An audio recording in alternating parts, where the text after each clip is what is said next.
Our next speaker is a friend of the Asia-Europe Foundation for quite some time. Her name is Dr. Chantavit SUJATANOND, and she comes from the SEAMEO-RIHED organization where she is the director. Her organization has an incredibly long name, so let me, however, emphasize it. It's the Southeast Asian Ministers of Education Organization, the Regional Center for Higher Education and Development. As I said, in short, SEAMEO-RIHED. Thank you, Chantavit, for being with us today. Chantavit has been earlier Deputy Director for Administration and Communication at the SEAMEO Secretariat from 2004 and 2007.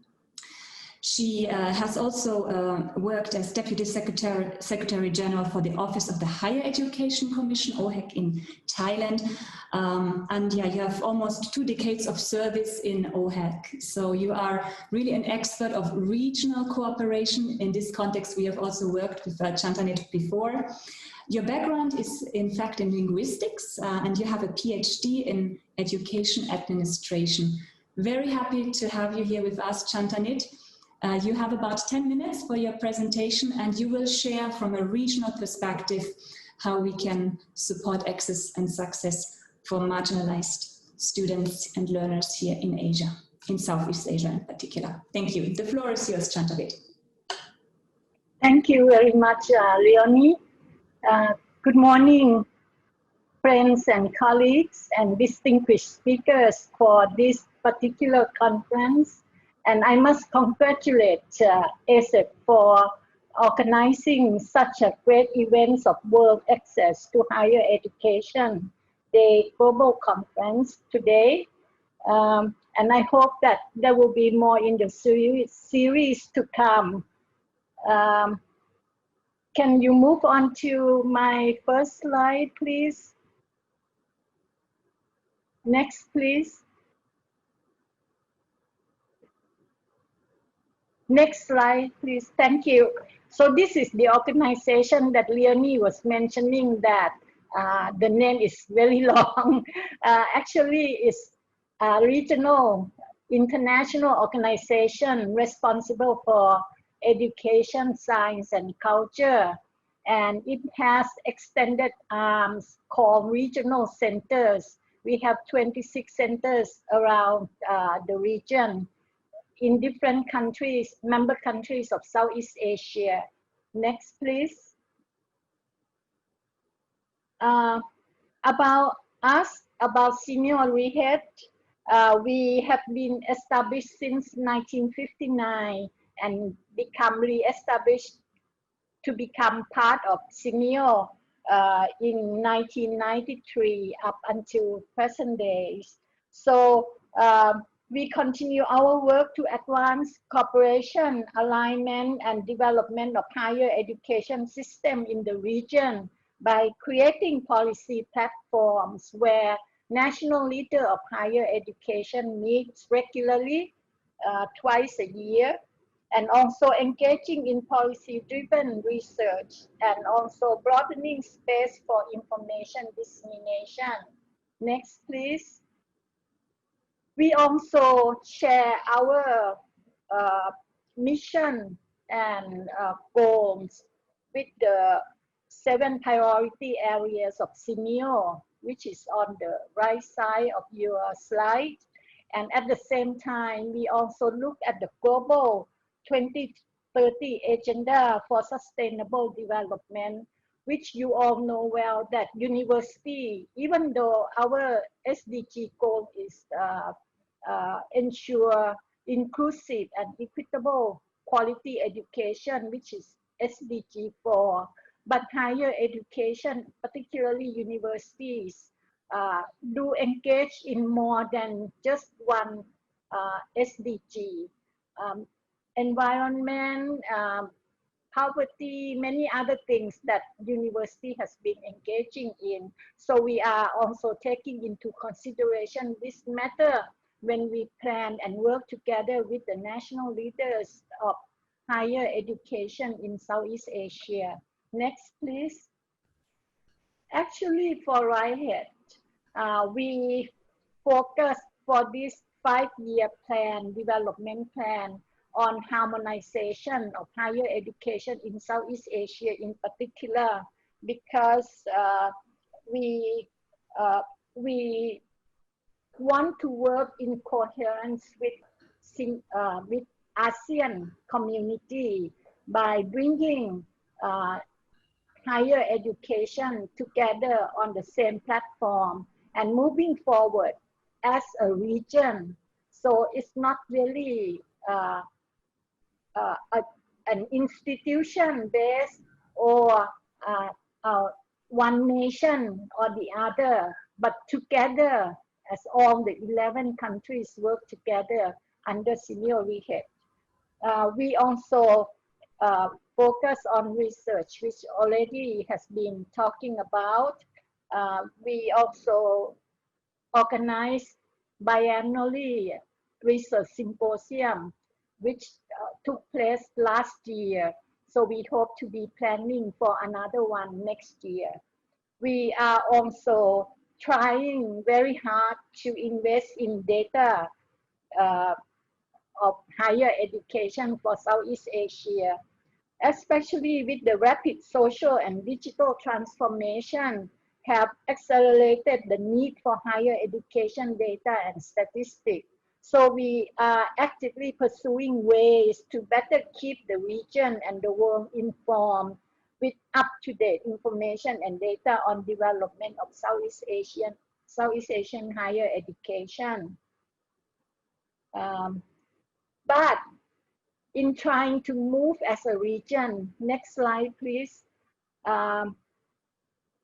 considering the diverse community of Southeast Asia, it has been a bit difficult and time consuming a little bit, because considering cultural differences, languages, demographic, or even religion, socio-economic achievement, and also education, of course.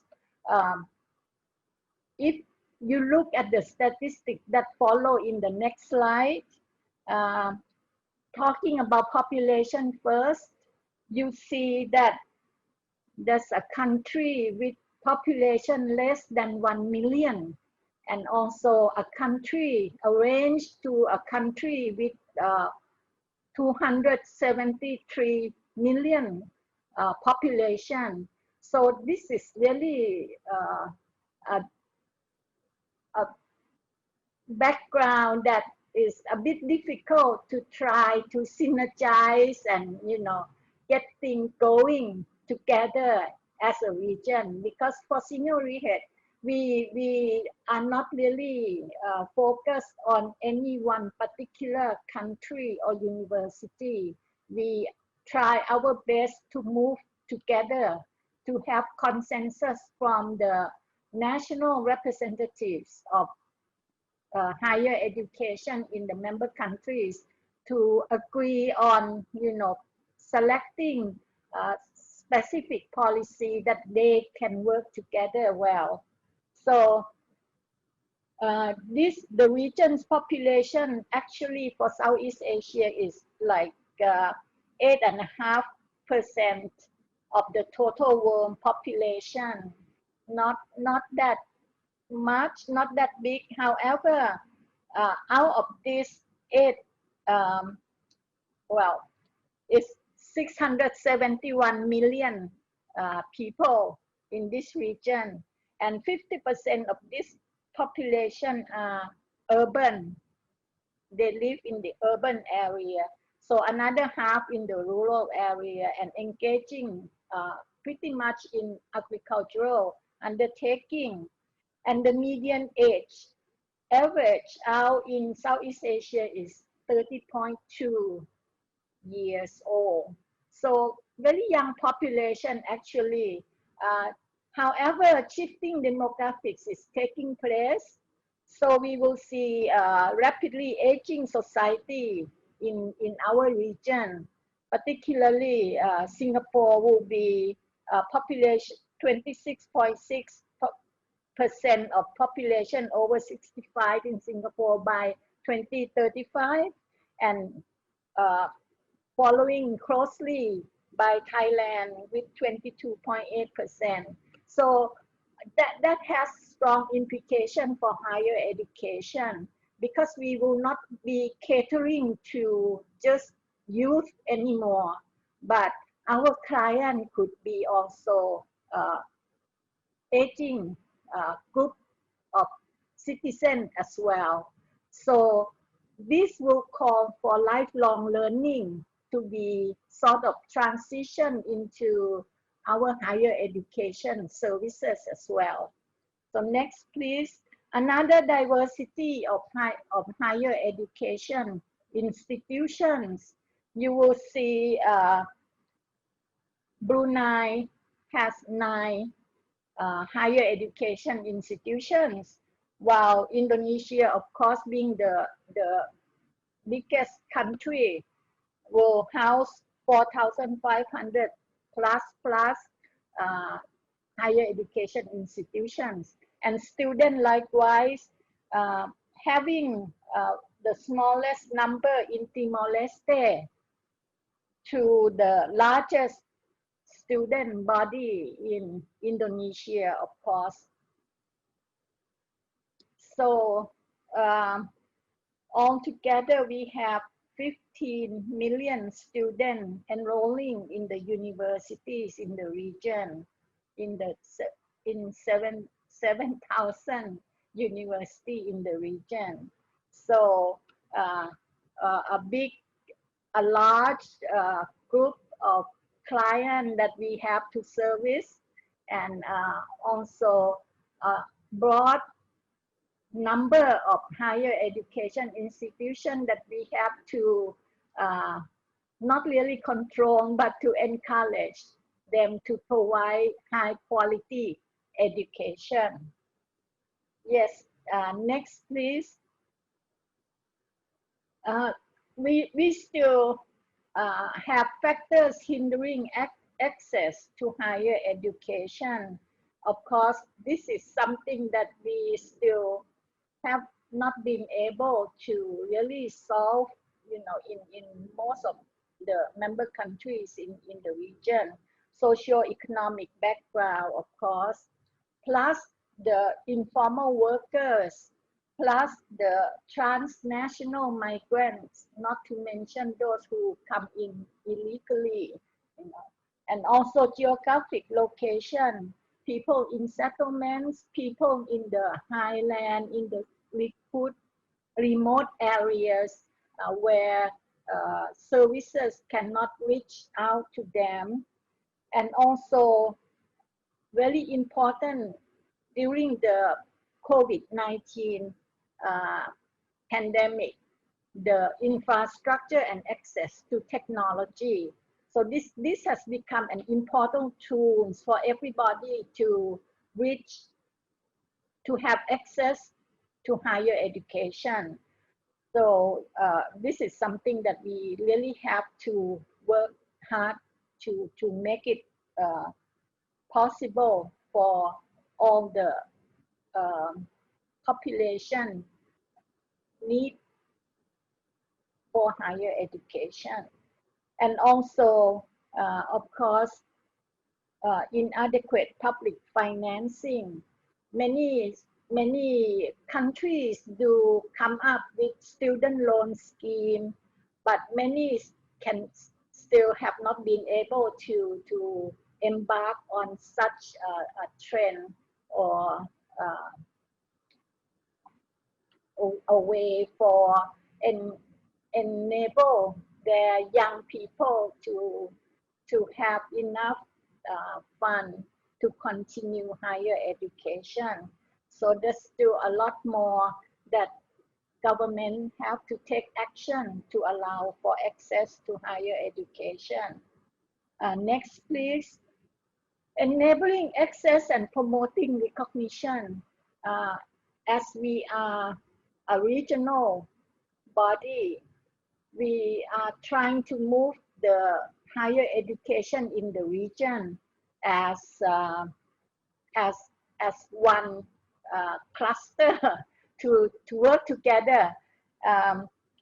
We we want recognition to be adopted, although led by UNESCO, but country-wise are ratifying such a recognition scheme, and SEAMEO-RIHED also try to facilitate to make it happen as well. So in Southeast Asia, actually strategies in increasing access have been revolved around the promotion of quality that comes first, especially quality for private higher education, and promotion of quality for online and distance education, as well as providing scholarship in different ways, you know, scholarship for the needy, scholarship for area that are most needed by the country for development. And also we need to diversify learning experience for our learners. And if we can quote the UN Secretary General Antonio Guterres, new thinking is needed to better address deep gender gaps in access to digital technologies, seek out networks of the increasingly active elderly population, and support young people facing a rapidly transforming labor market. So many critical issues waiting for us to tackle. Next, may I also bring up a flagship program. Next slide, please.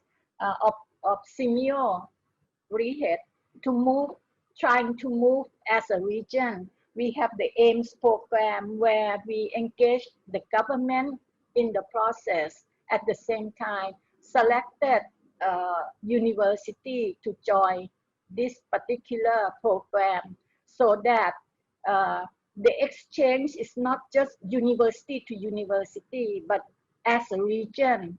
So we cluster them into different discipline areas. So when there are mobility by moving around within that cluster.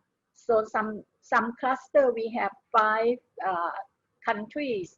In some cluster we may have like 9 countries. So depending on the interest and capacity of the university participating in the program. Right now, up until before the COVID, we have approximately 5,000 students, you know, already on physical mobility under this particular program by SEAMEO-RIHED, which has been running for the past 10 years. We just celebrated our 10th anniversary last year before facing with the COVID. Next, please. So as AIMS is our flagship initiative to support the mobility of students and enhance cooperation in higher education among countries in Asia, we are trying to expand beyond Southeast Asia by including East Asia into the group. Due to the COVID-19, participating universities have faced difficulties as physical mobility have been restricted and delivery has gone online. So many practices of hybrid teaching and learning are taking place. We are taking stock of all this information, and we hope to be able to put them online for access by all the higher education community. SEAMEO-RIHED encouraging development of virtual mobility also. How can we expand? Because with physical mobility, you can support only certain number of students. But if we go virtual, then maybe we can expand to include a lot more number of students to join in. So we are developing a way how to handle this, and then students also get credits from joining such activities. It's not just mobility for social for social issue or cultural issue only, but our mobility is credit transferable. So we have to really come up with something that can be accepted by all 78 universities joining the program, and then students can freely join the virtual mobility in more than just one discipline area that we offered. Next, please. This will be my last concluding message. In addition to social issues that we are concerned about, physical mobility versus virtual mobility, how can students learning the academic matters and at the same time experiencing social and cultural elements offered by the host university as well. So this is something that we have to work on. As you know that we move on as a region, so doesn't mean that we ignore individual university. I think individual university are doing a lot already on their own initiatives, and they come up with so many innovations and all that. But there are many network of university handling that. So what SEAMEO-RIHED is trying to do is to engage the government into the group of the university, working on development of quality.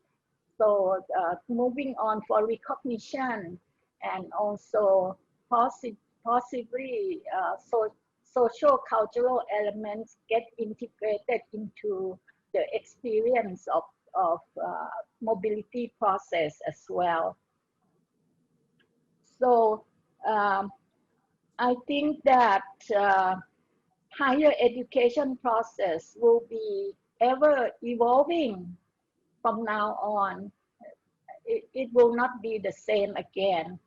And with that, university education will become a hybrid type, maybe classroom learning, online learning, and at the same time, it can be lifelong learning as well. Credit banking will come into play more from now on. So as we know that today's increasingly digital economies and society, the sharing of good practices and innovative approaches to widen access and equity in higher education, and also address new digital learning and teaching become a very crucial issue now. Regional cohesiveness and working together with stakeholders is also increasingly important to continue to develop quality and lifelong learning and achieve an open space in higher education for the region. So this synergy is going to be a very powerful tool to make it happen. So instead of trying to do the same thing by so many different stakeholders, let's do it together. So may I close this with Henry Ford's saying, coming together like this conference is a beginning. When we attend conference, it's a beginning. But if we keeping together, it's a progress. Yeah, if you connect with somebody during the conference and do something together, it's a progress. But if we all can work together, it's really a success. Thank you very much. Thank you so much, Dr. Chantavit.